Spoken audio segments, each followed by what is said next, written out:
வெயில் கடுமையா இருந்த ஒரு நாள் சந்தராம் அரவிந்த் 2 சகோதரர்களும் வயல்ல இருந்தாங்க. சந்தராம் ஒரு பக்கத்துல உட்காந்துக்கிட்டு தன்னுடைய வேர்வையை தொடச்சிட்டு இருக்காரு. அப்புறம் இன்னொரு பக்கம் அரவிந்த் ஒரு காஞ்சி போன மரத்தை கோடாரியால வெட்டிட்டு இருக்காரு. வயல்ல நீண்ட நேரம் கடுமையா உழைச்சதுக்கு அப்புறம் 2 பேரும் பார்க்கறதுக்கு ரொம்ப சோர்ந்து போயிருக்காங்க. அண்ணா, இந்த வருஷமும் நம்ம மண்ணு நம்மளை ஏமாத்திடுச்சு. கிணறு வத்தி போச்சு. இப்போ வட்டி கடனும் தலைக்கு மேலே போயிடுச்சு. அடுத்த மாசம்லாம் என்ன சாப்பிட்றதுன்னு எனக்கு புரியவே இல்லை. அரவிந்த் கோடாரியை விட்டுட்டு சந்தராம் கிட்ட வந்தாரு. அவருடைய முகத்திலையும் சோர்வும் கவலையும் ரொம்ப தெளிவா தெரிஞ்சது. நமக்கு தலையெழுத்தே சரியில்லையே சந்திராம். எந்த அளவுக்கு கடினமா உழைக்கிறோமோ அந்த அளவுக்கு ஆழமா முழுகிட்டு இருக்கோம். இந்த தரிசல் மண்ணுனால எதுவுமே நடக்க போறது இல்ல.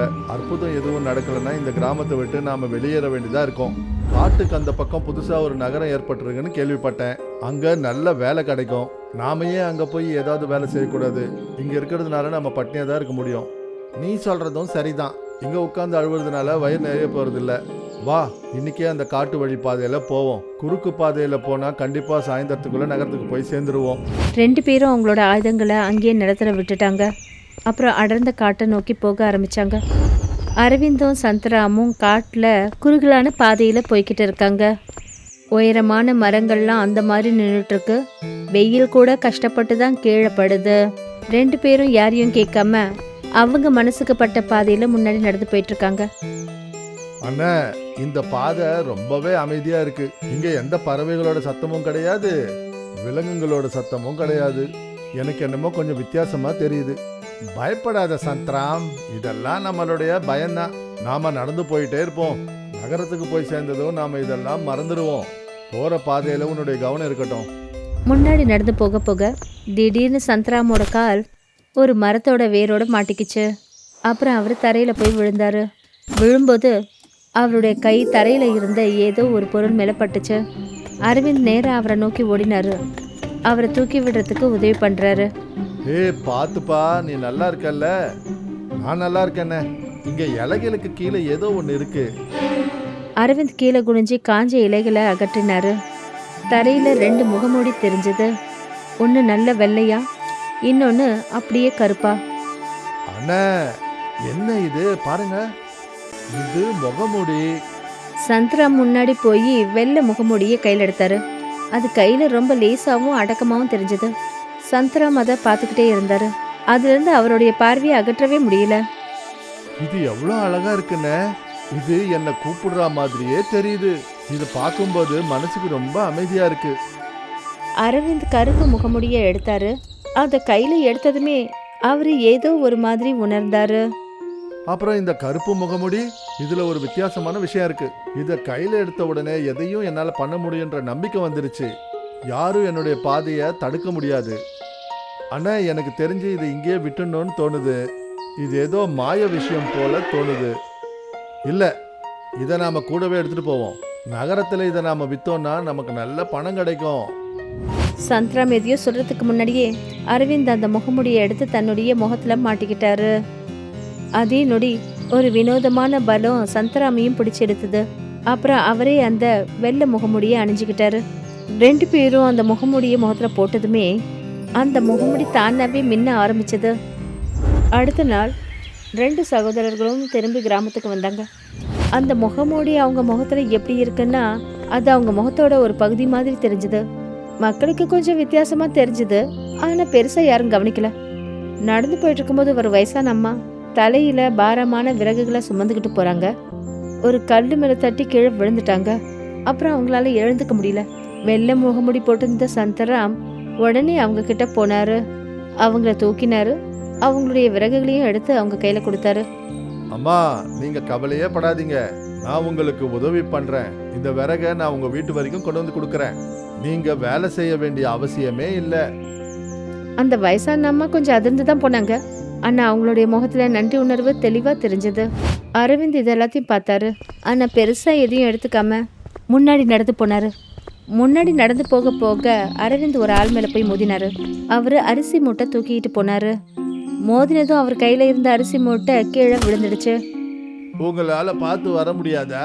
என்னுடைய அரிசியெல்லாம் வீணா போச்சு பாருங்க. அரவிந்த் கோவத்துல அவர் பக்கம் திரும்பினாரு. அவரோட காலரை பிடிச்சாரு. எதிர்க்க நின்ன ஆளு பயந்து போயிட்டாரு. பாதையை விட்டு ஒதுங்கி போற வேலை உன்னுடையது, என்னுடையது இல்ல. மறுபடியும் என்னை எதிர்த்து பேசணும்னு வச்சுக்க, அதுக்கப்புறம் இந்த அரிசியை சாப்பிடறதுக்கு நீ உயிரோட இருக்க மாட்ட. அந்த ஆடு பயந்து போய் தன்னுடைய மூட்டையை தூக்கினாரு. அப்புறம் அங்கேருந்து ஓடிட்டாரு. சந்தராம் இது எல்லாத்தையும் தூரத்துல இருந்து பார்த்துட்டு இருந்தாரு. சாயந்தரம் சந்தராமும் அரவிந்தும் ரூம்ல ஒவ்வொரு மூலையில உட்காந்துருந்தாங்க. சந்தராம் டெய்லி மக்களுக்கு உதவி செஞ்சு செஞ்சு ரொம்ப சோர்ந்து போயிருந்தாரு. அதே அரவிந்த் நல்லா சாஞ்சுக்கிட்டு உட்காந்துருக்காரு. அப்புறம் தன்னுடைய முகமூடிய கையால் தடவிட்டு இருந்தாரு. அதுவும் தான் மேல பெரிய பெருமையோட.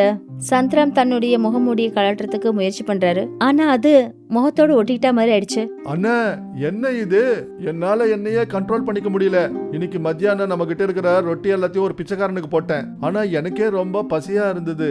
என்னுடைய உடம்பு தானாவே மத்தவங்களுக்கு உதவி செய்யறதுக்கு ஓடுது. அப்படி எனக்கு விருப்பம் இருந்தாலும் இல்லைனாலும்.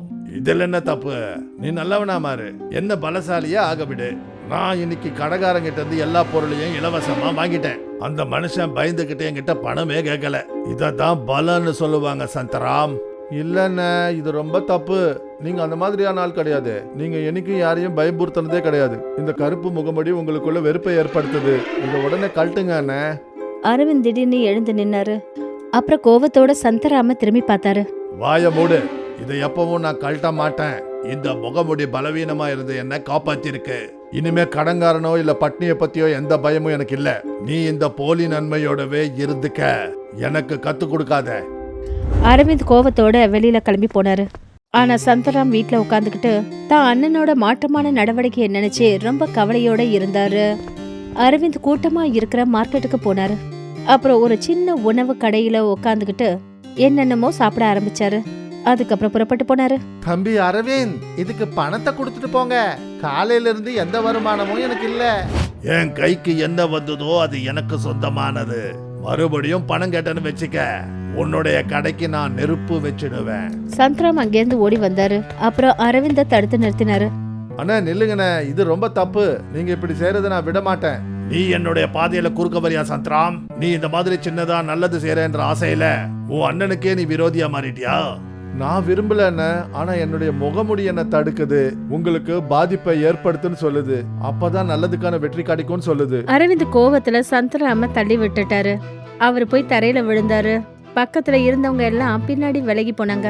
யாராலையும் நம்ப முடியல. எந்த ரெண்டு சகோதரர்கள் அந்த கிராமத்திலேயே அவங்க பாசத்துக்கு ரொம்பவே பிரபலமானவங்க இன்னைக்கு இப்படி சண்டை போட்டுக்கிறாங்க? ஏன் இந்த மாதிரி பண்ணாருன்னு அரவிந்தால கூட புரிஞ்சுக்க முடியல. அப்புறம் அங்கிருந்து ஓடிட்டாரு. சந்தராம் அவர் பின்னாடியே ஓடினாரு. அரவிந்த் கிராமத்தோட குளம் வரைக்கும் ஓடினாரு. தண்ணியில தன்னுடைய முகத்தை பார்த்துட்டு நின்னாரு. தன்னோட தம்பியையே கை நீட்டி அடிச்சிட்டோமேன்ற வேதனை அவர் மனசை கொல்ல ஆரம்பிச்சது. அவர் தனக்கு தானே பேச ஆரம்பிச்சாரு. நான் என்ன பண்றேன்? சந்தராம் என்னுடைய தம்பி. நான் போய் அவன் மேல கை ஓங்கிட்டனே. இல்ல, அது ரொம்ப பெரிய தப்பு. அவன் பலவீனமானவன். நான் இந்த கிராமத்தையே ஆளணும். அப்பதான் சந்தராம் அங்க வந்து சேர்ந்தாரு. அப்புறம் அரவிந்தோட தோள் மேல கை வச்சாரு. அண்ணா, நீங்க இந்த சமூகத்துக்கு ரொம்ப ஆபத்தா மாறிட்டீங்க. என்னுடைய வெள்ளை முகமுடியோட உத்தரவு என்னன்னா, கெட்டதை நான் அழிச்சாகணும். நான் உங்களுக்கு தண்டனை கொடுத்துதான் ஆகணும். ஆனா அந்த முகமூடினால அரவிந்துக்கு மறுபடியும் கோபம் அதிகமாயிடுச்சு.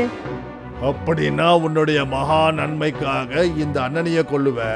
அப்பவா யாருக்கு எவ்வளோ பலம் இருக்குன்னு பாப்போம். ரெண்டு பேரும் மறுபடியும் ஒருத்தருக்கு ஒருத்தர் சண்டை போட ஆரம்பிச்சாங்க. நல்லது அப்புறம் கெட்டது போல.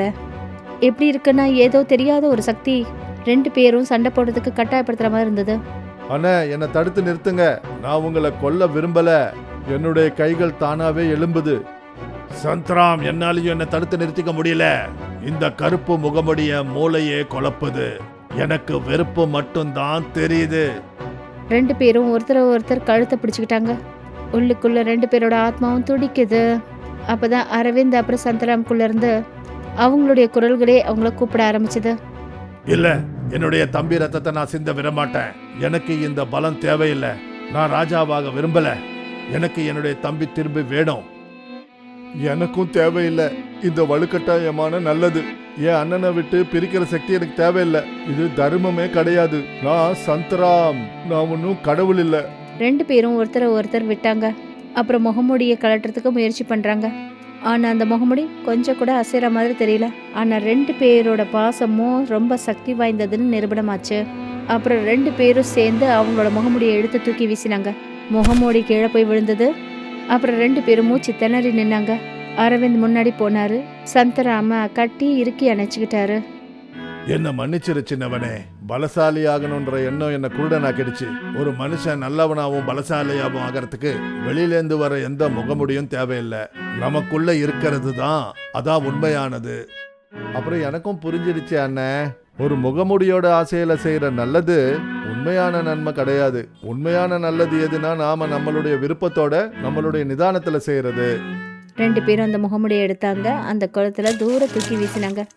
அப்புறம் 2 பேரும் ஒண்ணா அவங்க கிராமத்தை நோக்கி நடந்தாங்க, இன்னும் ரொம்ப பலசாலியா. அப்புறம் இதோட நம்மளோட கதையும் இங்கேயே முடிவடையுது.